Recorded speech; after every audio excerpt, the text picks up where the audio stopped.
Welcome to the Holocaust Memorial and Tolerance Center's book program, All the Horrors of War, A Jewish Girl, a British Doctor, and the Liberation of Bergen-Belsen. My name is Thorin Tritter. I'm the Museum and Programming Director at the Holocaust Memorial and Tolerance Center, located in the Wellwind Preserve in Glen Cove, New York.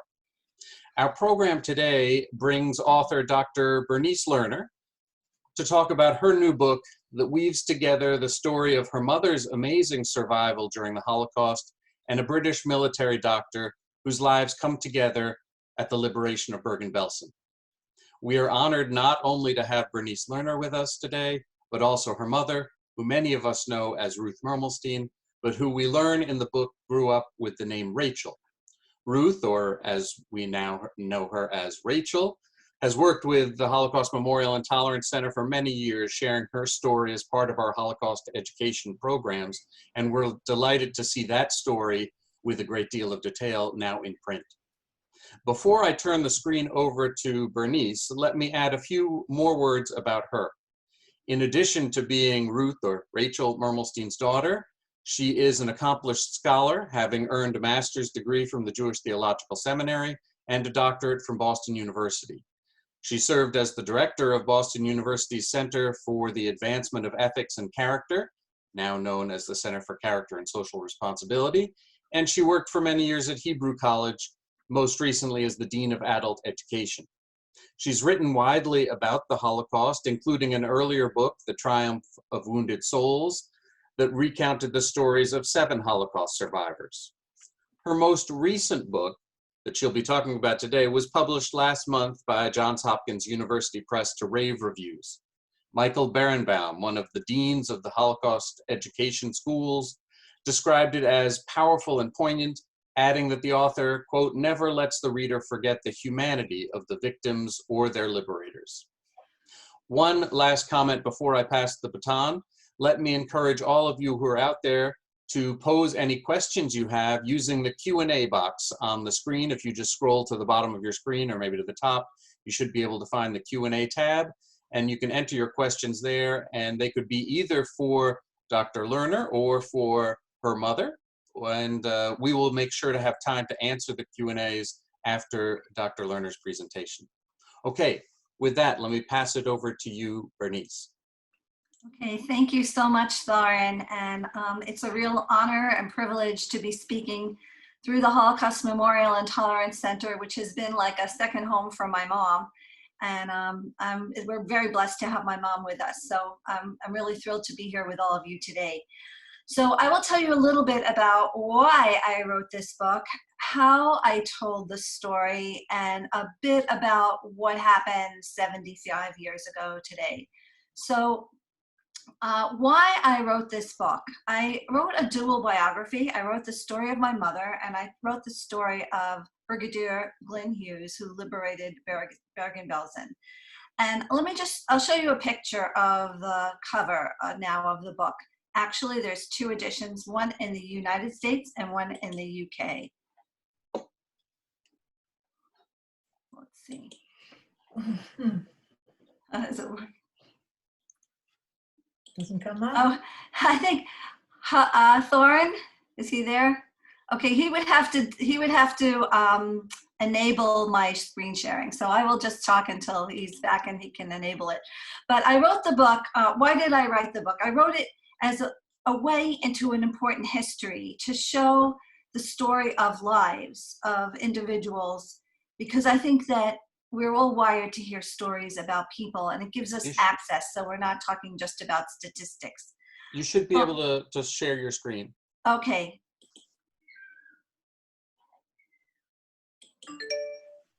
Okay, hold on.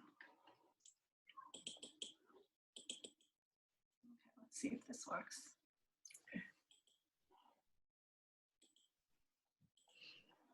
Okay, can everyone see this?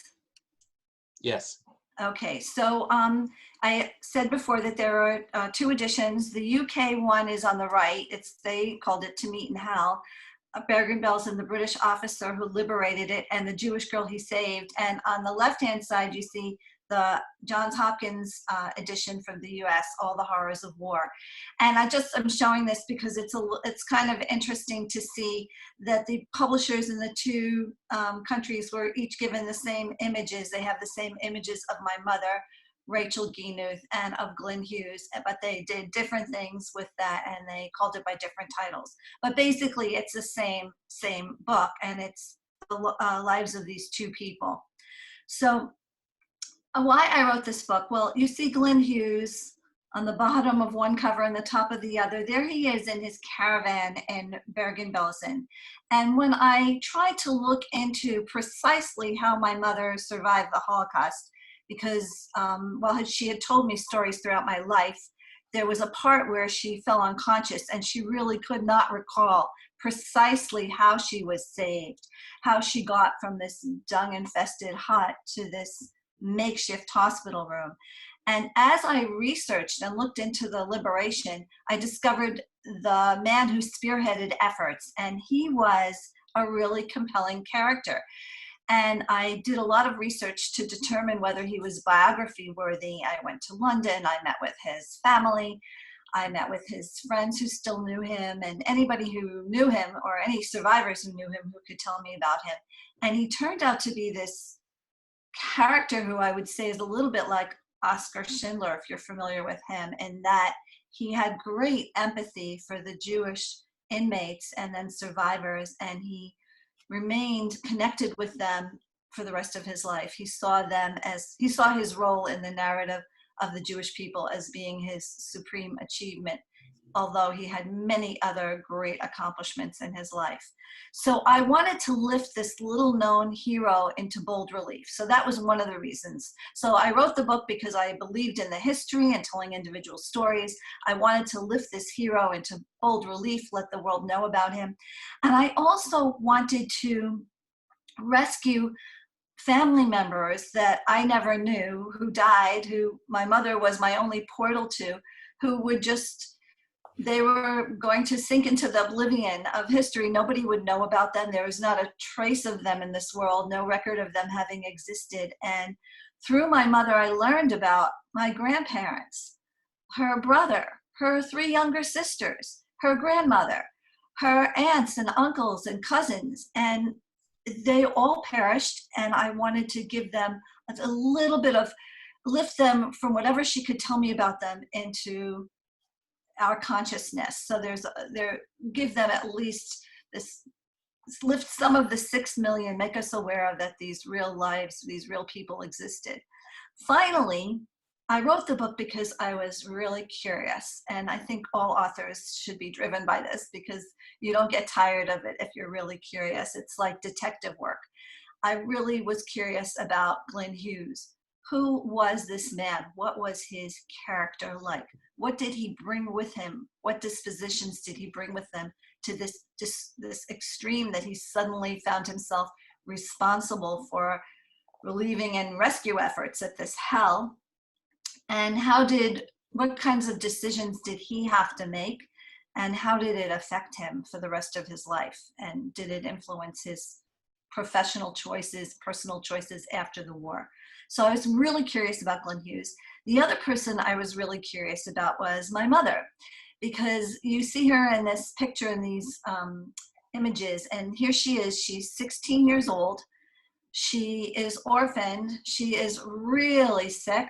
She barely survived. She had tuberculosis, and here she's in a tuberculosis sanitarium in Arvika, Sweden, the northwest of Sweden, very cold and snowy, and you could see that she already has nutrition by this point. Her black and blue marks have faded, but she has this very pensive look, and I was curious about her. How did this child, she was just really a kid when she was 14 years old and deported to Auschwitz with her family, how did this child from who had a hard scrabble childhood, had a lot of responsibility as a second of 6 children, what attributes, what dispositions, what endowments did she bring with her into this horrific experience? What was she thinking and feeling as she went through it? And how did she come back to life? So I wrote this book out of curiosity. And let's see if I can, the next slide. So I'll tell you now, so that's why I wrote the book. I'll tell you now a little bit about how I told the story. So I could just get back. I told the story over a 1-year period of time. So you can see on this map, I told it from my mother's journey from Siget, Transylvania, to Auschwitz, and then to a labor camp in Christianstadt, and then on a death march and winding up in Bergen-Belsen, and Glenn Hughes's story during that same very eventful year, from the spring of 1944 to the spring of 1945, from when he's training his corps men and his medical doctors and regimental medical officers how to treat casualties, to planning for the D-Day invasion and their battles up and through France, Normandy, into Belgium, into Holland, and into finally breaking through the fortress of Germany. So it's a kind of dramatic story. It's a lot of things happened in that year. Every day things were changing, but I told it by season. Where were each of the protagonists during each of the seasons? And now I'll tell you a little bit about what things were like on April 15th, 1945. The book explains how both people, both the victim and the rescuer, arrived in this place. But you can see on April 15th that as part of the negotiation with the Germans, Bergen-Belsen was the only camp officially handed over from the Germans to the Allies. You'll see a sign that says "Danger Typhus." They had to post this everywhere. There was a typhus epidemic and a tuberculosis epidemic and an epidemic of gastroenteritis in the camp. And the Germans were afraid the inmates would break out into the countryside and spread the disease. And here on the bottom is an image of the camp. And here is just, I really tremble to show you these photographs. I tremble for so many reasons, because out of respect for the dead, but also because I know that no image could show what it was really, really like. And that was told to me by my mother when I was 14 years old. And she said no picture, no film could show it.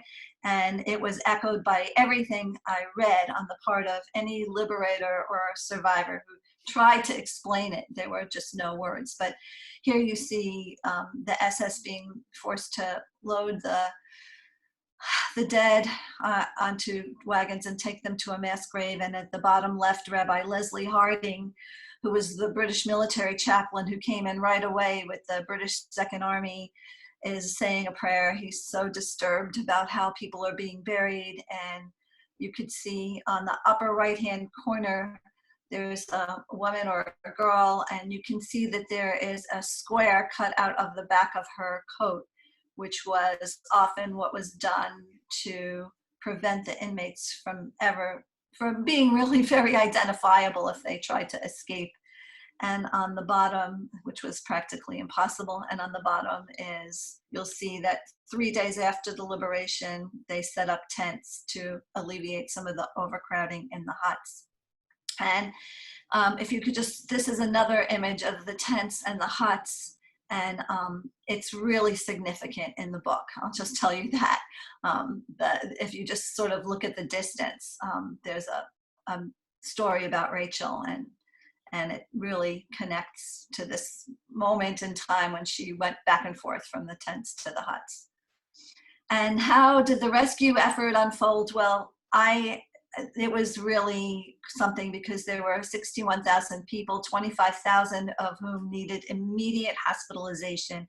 They were really understaffed. The Second Army was fighting this big war, and it really took weeks for it to happen, but pretty soon they set up this system of taking the deathly ill out from the huts, sort of this triage, just determining who had a chance of survival, and bringing them to this cavalry stables, which you'll see down below in this image. They had about 60 of these tables in there, where German nurses were pressed into service to wash down and spray DDT on the inmates. They called it, the British dubbed it, the human laundry. And the rescue effort really began. I mean, food was brought in right away, but the rescue effort really got underway with evacuation from the huts on April 23rd, and it went until May 21st. So today we're what's today, May 19th. So it was still going on, and they were still evacuating people. And May 21st, finally, when the last hut was empty, there was a ceremony to mark the occasion, and the British flag was raised, and there was a burning of the last hut. And Dr Hughes, in the picture on the bottom, gave the order for the torching of the last hut with an effigy of Hitler on it. And you can see on the top sign the major hospital. It was really a hospital complex that the British Army commandeered, but the main hospital was called, which is down below on the right, was called the Dr Hughes Hospital. So again, who was this man that the survivors honored by naming the hospital for him?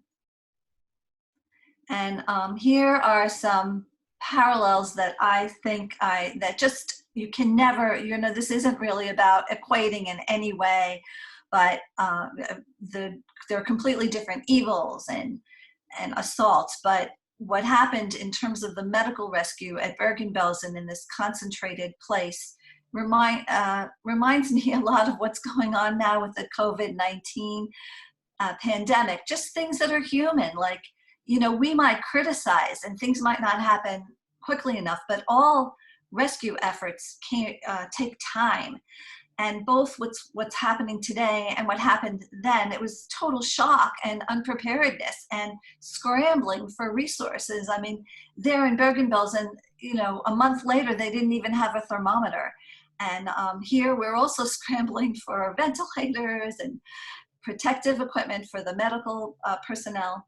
So there are a lot of parallels. One is also distancing, social distancing when you have contagious diseases. There, when the liberators first came in, they had to have soldiers keep them 10 feet away from the ones who were able to rally and rush to greet the liberators couldn't get too close.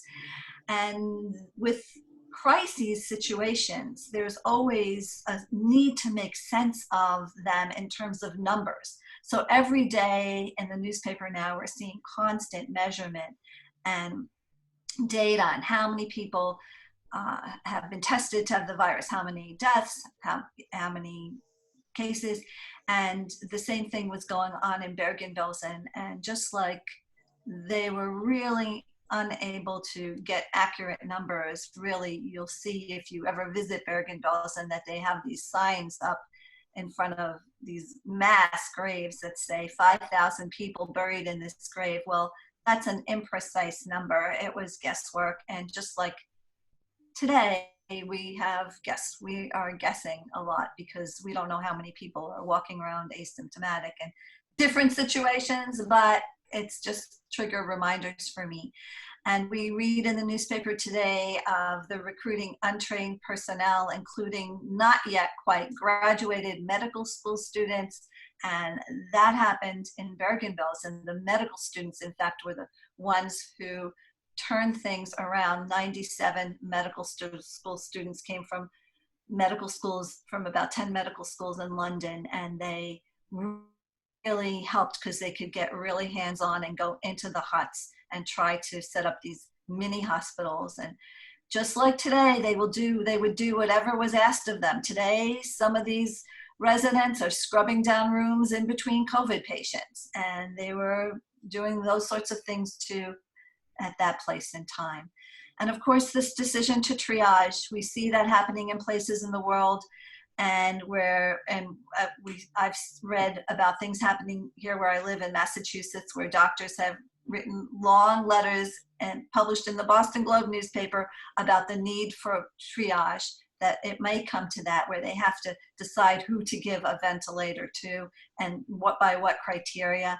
And of course, the emergency situation in Bergen-Belsen also called for triage, which is a terrible necessity of war, because you leave some people who may have had a chance of recovering for dead, and you put energy and resources into rescuing some people who don't have a chance. So they make the best judgments. And here today, we talk about the medical health implications for medical personnel going forward, the trauma. And there they didn't talk about it so much. It was more like, keep a stiff upper lip and don't spread horror stories when you leave. So those are some things that I see. And then the book finally, one critic wrote that the book is both heartrending and heart-wrenching and heartwarming, because in a way, when you follow these protagonists and you see that they have successful lives, and I think that Glenn Hughes would have been really proud of my mother. There's my mother on the upper right. That's the very first picture of her that was taken after the war, the very first photo. We don't have any photos from her childhood, nothing from her past. We don't have a single photo of my grandparents. And this is the first photo, and it was in a group picture, and I blew it up, and it took place about 6 months after the war's end, and you can see that she was badly beaten up, and you can still see the sort of hollowness in her eyes, and it's just heart-wrenching. And then you see to the left of that is a picture of her and her one sister who she survived with, Elizabeth. It's a post-war picture, and it's taken in Sweden, and they're young ladies in their 20s and recuperating and learning to be part of the world and work and live and figure out their lives.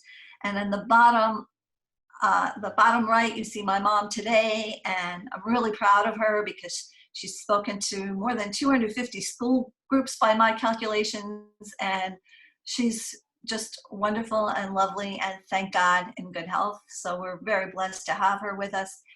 And to the left of Rachel and Elizabeth, you see my father is on the right. He is working in a displaced persons camp kitchen. He's also a survivor of the Holocaust, and I've yet to tell his story. And right below is their picture of their wedding picture.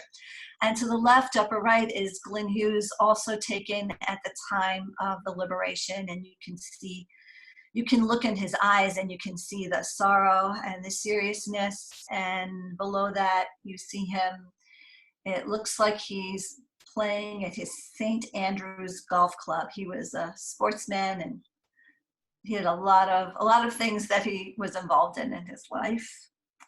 And this is what you would see.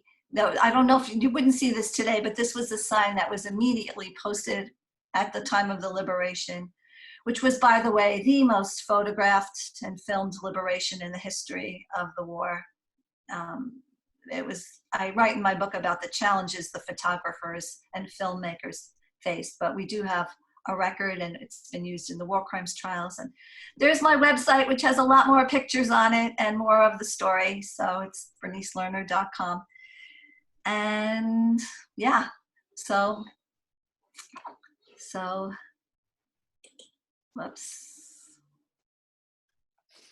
That's the slideshow. And stop share. Okay. So my mom and I are both here. We're happy to take any questions that you may have. Thanks very much, Bernice. I've just encouraged some people, if you're out there and you have questions, please do write them into the Q&A window. While people are doing that, I had a question. I have a few questions. One that I'll direct at you, Bernice, which is about the holes in your family's history that you were able to fill, and how you came to know what those holes were, and then what was the research like? Where were you able to find information to fill in those gaps in what you knew? So my access was purely through my mother. I really regret not having more conversations with my aunt when she was alive. She died young. So my mother might mention to me something, and that would be a window into a whole history. So for example, her father had been taken into Hungarian forced labor, and he came home and he told this unbelievable story. He was one of the very few men to survive, and she overheard it as a 13-year-old, and she could pass it to me, and then I could look into what happened at that period of time. There was a fire, and 600 men were there, and most of them were killed. And so she was my access point. The little things she told me were windows into a larger world and a context that I could research in history books, find everything that was written about it. And sometimes it was a little bit hard because it was in another language, but I was so fortunate that my mother could translate for me. She translated a really scholarly article that was written in Hungarian for me. And later, about her post-war life, she translated an entire PhD thesis in Swedish, which was really helpful because I could use that information in the book. So it began with this story that she told me. It began with something that she witnessed and observed, and that she told me about not once or not twice, but repeatedly as I was going, you know, from the time I was even a kid and then a teenager until my adulthood. I would hear these stories, and there might be a little bit of a different detail she told or a different nuance, and I could fill it out from there, get as much information as I could. I learned, for example, that 2 of her aunts, 2 of her uncles, and 5 little cousins were massacred in the first mass killing of the Holocaust. And we figured that out based on the time it took place, what was happening in her family history. I remember she's recounting events when she was 10, 11, 12, 13 years old. So, but she was, she wouldn't say that she would think of herself as a naive kid, but she was, and she still is, very observant of things that are going on around her, and kind of street smart and savvy. So she was able to tell me these stories, and it was corroborated in the archives and in the history. I see there are a couple of questions that maybe I'll direct at your mother, at Ruth or Rachel. Just a couple of family questions. So were you other than your sister, were you the only 2 survivors from your family? And then also somebody asks about how old were you at the end of the war, and how did you and your husband meet? It's a very good question. Yes, my sister and I, we were the only survivors of quite a large family, extended family and immediate family. In my own family, we were 6 children, and only my sister and I survived. And what was the question again? How old were you at the end of the war, and how did you meet your husband? I was 15 years old at the end of the war. When the war started, I was 10 years old. So at the end of the war, I was 15. And I met my husband by luck. My sister got married to a man who had a brother in the United States. And so the brother took out my sister and his brother to America. And my sister was very unhappy that she had to leave me behind in Sweden. But she promised me that within a year's time she was going to bring me to America. She went, the first couple of months she was in the United States, she went to a gathering of Holocaust survivors, and she met there 2 sisters who were in the same concentration camp with us, and they asked about me, and they told her, and my sister showed them that I'm all right, I'm in Sweden, I'm doing okay. And they said they still have a single brother, because my sister was very inquisitive. She wanted to ask all kinds of questions about the 2 sisters who were here. They came out much earlier to the United States because they had relatives here. And my sister and the 2 sisters, my future sister-in-laws, they exchanged addresses, and I started to write to my future husband because they had a single brother, so they gave my picture and address to him, and we started to write, and I was supposed to come to Canada. Well, it looks like maybe we're having Romanian quota. I was born in Romania. My sister and brother-in-law went over to my future husband and says, listen, you are already a citizen, you're an American citizen, you are more than 5 years here, and you are in business for yourself, but you never took a vacation. Why don't you go to Sweden and marry her there? So that's what he did. And it was very unusual for that to happen because we haven't seen each other before we got married. I mean, he came to Sweden and we made all the arrangements for getting married, and within 5 days we got married. And I had some Swedish friends, family, who made all the arrangements with the rabbi and the cantor, and they made a nice dinner for us. Unfortunately, we didn't have no relatives at our wedding, but we got married. It was in December 1954. and the papers got lost, and he had to leave me behind in Sweden, and took a lawyer finally a couple of months later to get me to America, and I came to America in 1955, April 1st, very hot day in this country, and I wanted to go back. Anyway, I had a wonderful life with my husband. We were married for almost 58 years, and he was the best husband anybody could wish for. We had a very happy life together. There's a couple of questions that I think maybe you both might have different answers to. One person asks about what were the character traits that helped individuals to survive this horror, and so I'm wondering if both of you would like to respond to that. I just feel that somehow or another everybody wanted to live, and I just don't know why I survived, because I wasn't any better, any smarter, any more religious than anybody else. But I don't know, I just wanted to live, and I know everybody wanted to live, but somehow or another I survived, and I survived a lot of hell, really, because I was very sick for a long time. And I'm glad that I survived, because life is beautiful, and I want everybody to respect each other, and we should.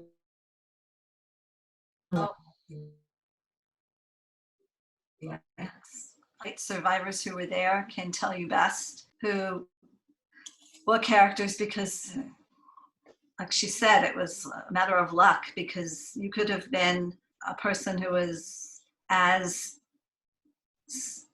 obedient and savvy as she was. I think there were certain things that helped her, but not made it in the end. So and there were people, as Elie Wiesel would say, there's no theory. Here he was, this yeshiva student who wasn't used to hard work in particular, and he survived. So it's really was a matter of luck, I think. I see there's also a question about whether it was difficult for you, Bernice, to separate your personal history and your personal connection with the kind of professional task of researching and writing this story. It wasn't difficult once I made up my mind how I was going to do it. I didn't do it for a very long time. My first book is about survivors who were not in my family. They were very different. And it took me a long time to be able to sort of remove myself and sort of look at my mother as this kid. I left myself completely out of the story. I left the fact that she's my mother and I had feelings about her out of the story.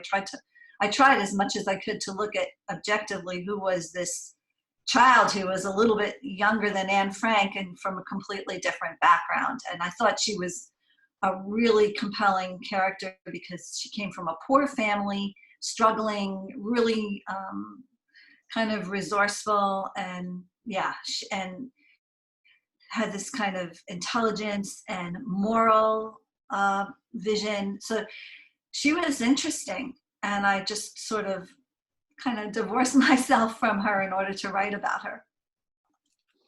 So in a way I had access to this amazing stories, but I separated myself from being the daughter.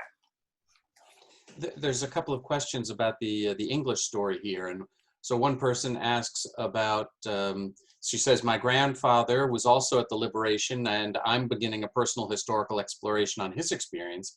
She wonders, how long did the British remain in Bergen-Belsen and what sections of the British Army were present? And then another person asks about what kind of honors were granted to Dr. Hughes afterwards.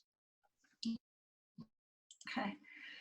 So the British were there for a long time, from the time of the liberation, April 15th, through at least the summer, and then it was part of the British zone, so they continued on. But I wrote in my book, I tell about all the various British units that were there, and you could find other sources. 11th Light Field Ambulance, first they came in, the 8th Corps came in, and so it was wherever he could draw people from. I'm sorry, what was the rest of the question about? It was about, did they honor Dr. Hughes in some way? Did they honor? So yes, he was really honored. He was honored by President Truman. He was honored for his work in Bergen-Belsen. He was recognized, and he also was honored by, he had a distinguished service order. He earned a bar to it because he did things on that way, on that journey to Bergen-Belsen. He performed really outside of his role and did certain heroic deeds. So he was recognized. He was the most highly decorated of the British officers, I think, in the Royal Army Medical Corps. But he did get acknowledgement for his work in Bergen-Belsen, yes. There's a couple of other questions for Ruth or Rachel about anti-Semitism, both in the immediate aftermath of the war in Sweden, if you experienced anti-Semitism there, and also as how have you dealt with America, and do you have concerns about anti-Semitism here? And yeah, so those were a couple of questions that were asked. In 1945, when I arrived in Sweden, the Swedish people were wonderful. There was no anti-Semitism at all at that time. I think now there is, because there are lots of Muslims whoever came to that country. Now it's more anti-Semitism. But when I was there, no. I'm still in touch with some people in Sweden. I'm on the email with a friend. And life is not as pleasant now as it used to be. It was a very nice country when I was there. There was no anti-Semitism at all. The Swedish people were very kind to the survivors, and they tried to give us all kinds of advantages, going to school and to get well. I was a lot sick in Sweden. I had lots of relapses with my lungs, but they were treated me very nicely throughout. When I came to this country, things were still very good, but now I think we have to worry about anti-Semitism in this country, because we hear more, we see more, we read more about what's happening in many places, and we have to look out for ourselves. So we have to make sure that it doesn't spread, because anti-Semitism is going on for 500 years, and in Europe it was very bad, but I am afraid it shouldn't come here. And of course, in this country, we can do something about it, because I don't think the government is anti-Semitic. It's just lots of private people who could do harm. Especially now what's going on with the coronavirus 19. This is going to be bad, because some of the people already blame it that it's our fault, because the Jewish people were always, whenever there was a tragedy, it was always the fault of the Jewish people. One of the other questions that's posed to you, Rachel, is about what enabled you to find joy in your life after the Holocaust. And I think this is something that Bernice wrote about in the book, about when you learned to smile again. Is that? Yes, it was very hard. When I went to a doctor, and I wanted to go to Palestine at that time, because many of my friends wound up going to Palestine or Israel when it became Israel. And I wanted to go too, but they didn't accept me because my health wasn't strong. I wasn't strong enough. And the doctor also said, "You look like you're carrying the world on your shoulders," because I always looked so sad and I couldn't laugh. I was just very, very sad, because after all, I lost everything and I lost my health. So I felt sad for myself. Anyway, the doctor advised me I should go to see Max Brothers and Charlie Chaplin, and that helps. But then there was another thing. I went to see some shows, and that I also learned something, how to smile and how to open up a little bit. Everything is in the book. I think my daughter, every time I spoke with her, she must have had a little tape recorder in her head, because everything I ever talked to her about, she knew it. She was writing about it. Even when she went away the first year in college, for an essay she wrote, the first essay she wrote was something that happened to me when I was a kid. She wrote it as a first-person experience. So anyway, you read the book and you're going to find out more about me and about the brigadier and about what really happened in World War II. It was a terrible time. Thank you. Bernice, if I could forward a couple more questions to you. One is about just the relationship between your mother and Dr. Hughes. They never met, is that correct? Or did they meet after the war? No, they never met. Would have been a really romantic story, right? If he had a son her age, if he would have adopted her and brought her back to England. No, he never met. Listen, she was one of 13 to 14,000 people that were taken to the hospital complex.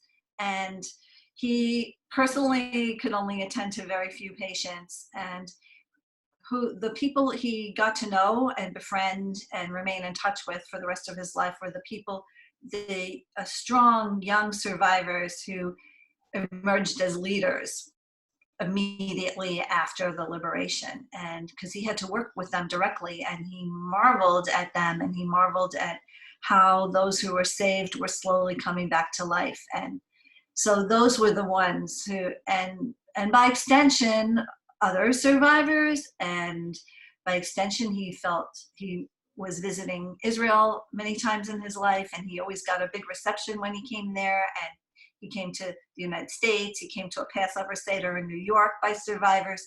So he met a larger group, but my mother was a kid, and she wasn't part of that network of very active leaders among the survivors.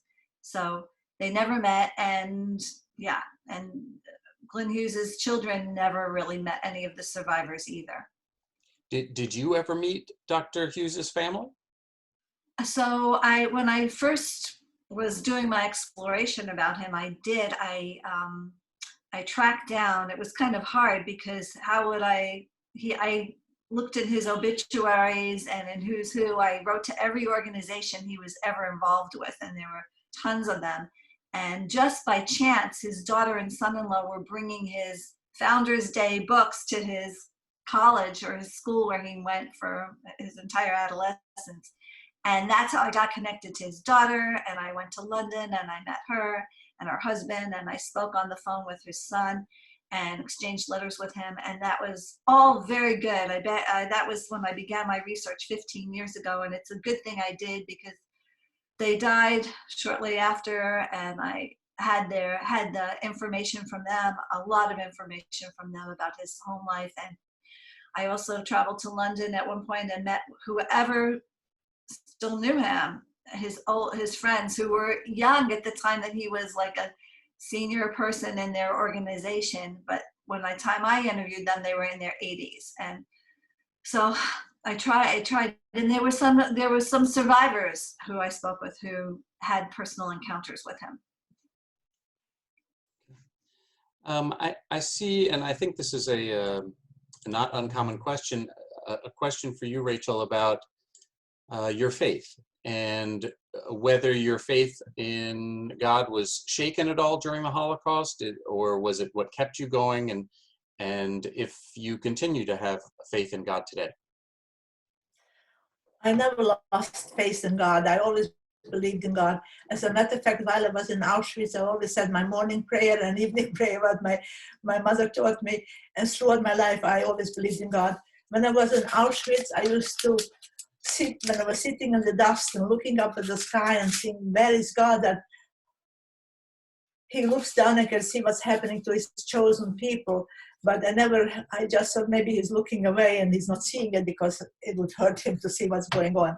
Anyway, I still believe, and as soon as I got married, I joined the synagogue, the Eastman, the Jewish Center, and I'm still a member for more than 66 years now, a member of the same conservative synagogue with my husband, who joined right away as soon as we moved in, because my husband was a kosher butcher and he was very respected, and of course we have to belong to a temple. We belonged, and I still belong. Excellent. I'm wondering, Bernice, if you mentioned that you hadn't written yet the story of your father's survival story, and I'm wondering, is that something that you're thinking about writing about? Is there a new book project? In the early stages of thinking about something, but it's a little bit hard. But I'm thinking along the lines, especially more about his immigrant story, because I think that's kind of instructive and interesting, and yeah, about how Truman let immigrants into this country, and how within 1 year of his arrival, he opened up his own business, not speaking the language or knowing anything about how Americans operate. But so I think that there's maybe an immigrant story there. Excellent. There's a couple of questions about Sweden and how Sweden got into this story. And I don't know if this is something you want to answer, or Rachel, if you will, but about just about that. Why was Sweden taking in refugees, or what was the process? Well, Sweden wasn't in the war. Sweden didn't participate in the World War II. So they wanted to do something good, I imagine. So the Swedish Red Cross came into Bergen-Belsen and tried to do something good and took in about 7,000 sick people. Not everybody was sick. Some sister or cousin wasn't sick and wanted to come along to Sweden, so they let them. And that's what they did. The Swedish Red Cross brought in sick people from Bergen-Belsen to put them on their feet. And the government was wonderful. They put us in good hospitals, and anybody who was under 18 years old had to go to school. They organized internet schools for students, and they had to participate if they were not sick and take part of that. So the Swedish government did something nice because, I mean, they probably helped Germany during the war, but they were not in the war itself. So they tried to do some good. And most of the people who lived in Sweden, survivors, they were very happy to be there. Some of them still live there, but many emigrated to different countries. Most of them went to Palestine, to Israel. Some came to America or Canada or Australia, because there was very little Jewish life in Sweden for the Jewish people. And there was a lot at that time, in the late 40s or early 50s, there were lots of intermarriages, and most of the survivors didn't really want to intermarry. Some did, to Christians, and they still live there. But yeah, and that's one of the reasons that many of them wanted to leave, because they wanted to have Jewish lives. They had good, strong Jewish feelings, and that was some of the reasons that they left also. But Sweden, nobody had any complaints about the Swedish people. Yes, if somebody wanted to go in business, a refugee had to be a citizen before you could open up a business, not like in the United States. So that's another reason why many of the survivors left Sweden. I think maybe we have time for one more question, and there's a question about the fact that you're publishing in both the United States and England, and whether the interest in Holocaust history, if you know if it's similar in England and the United States. Obviously a massive field here in America. Is that also the case in England? I think so. I'm not sure, but I think so. They have organizations, Holocaust education. They have probably the corollary to the Holocaust Memorial and Tolerance Center. They have organizations like that there, and they have some survivors there who've spoken. So I think there is interest, and there's some who are active and think and believe in its importance. Well, I want to thank you both. We've run out of time, although there's many more questions, but I'm sure many of them will be answered by reading the book. So I encourage everybody in the audience to go to Amazon or your local bookstore, and you can find the book, All the Horrors of War, that's readily available. Let me also just take a moment to tell you about some of the programs that we have upcoming. If I can get this to work. We have tomorrow my Curator's Corners program, where I'm going to be talking about a photo in our exhibition that was taken on November 10th, 1938 in Baden-Baden. Next Tuesday, I'm offering a virtual tour of our core exhibition. And then next Wednesday, we have a different time for the Curator's Corner. Next Wednesday on May 27th, it'll be at 1 o'clock rather than at 11:30. And I'm going to talk about the last object, which is a light bulb that was saved from a synagogue in Drama, Greece. So let me thank Dr. Bernice Lerner and Rachel Mermelstein for both sharing your time with us and for drawing our attention to the amazing story of the survivors and liberators at Bergen-Belsen. Again, let me encourage everybody to go find a copy of the book at Amazon or at your local bookstore. I hope to see everybody at our other programs soon, and wish everybody a pleasant afternoon. Thank you again. Thank you, Thorin. Thank you. Thank you, Thorin. Thank you.